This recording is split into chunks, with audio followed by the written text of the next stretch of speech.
4 जलते दियों की शिक्षाप्रद कहानी। 4 दिए आपस में बातें कर रहे थे।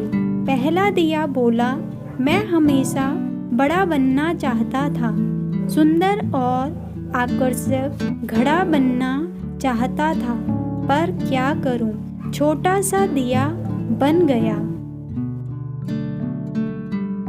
दूसरा दिया बोला, मैं भी अच्छी भव्य मूर्ति बनकर किसी अमीर आदमी के घर की शोभा बढ़ाना चाहता था, पर क्या करूं, कुम्हार ने मुझे भी एक छोटा सा दिया बना दिया।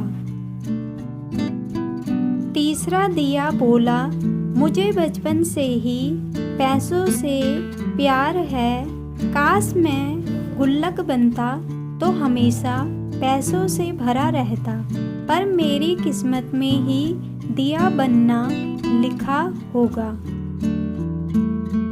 चौथा दिया खामोश रहकर उनकी बातें सुन रहा था। अपनी अपनी प्रतिक्रिया देने के बाद तीनों दियों ने चौथे दिए से भी अपनी जिंदगी के बारे में कुछ कहने को कहा। चौथे दिए ने कहा, भाइयों, कुम्हार जब मुझे बना रहा था तो मैं बहुत खुश हो रहा था, क्योंकि वह मुझे बनाते वक्त बहुत खुश था।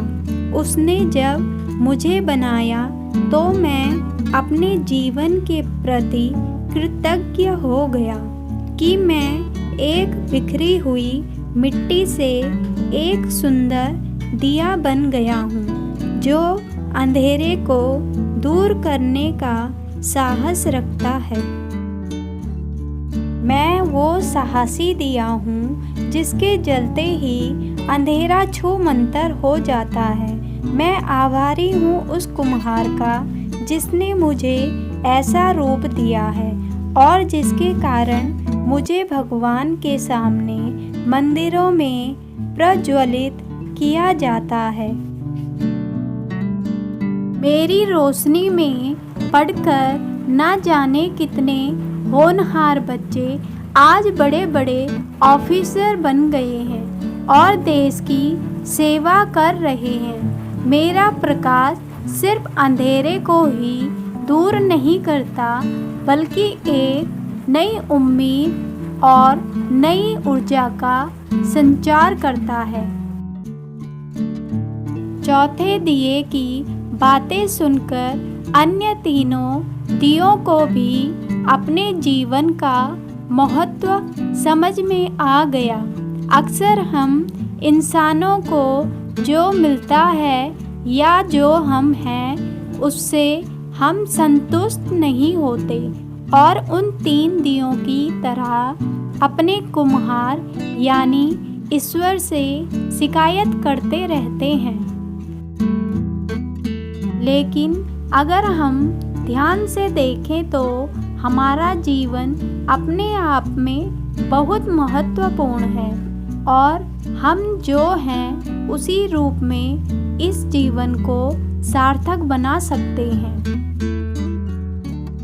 इसलिए चौथे दिए की तरह हमें भी जो हमारे पास है उसमें संतुष्ट होकर अपना सर्वश्रेष्ठ जीवन जीने का प्रयास करना चाहिए और अपनी कमियों को ही अपनी ताकत बनानी चाहिए।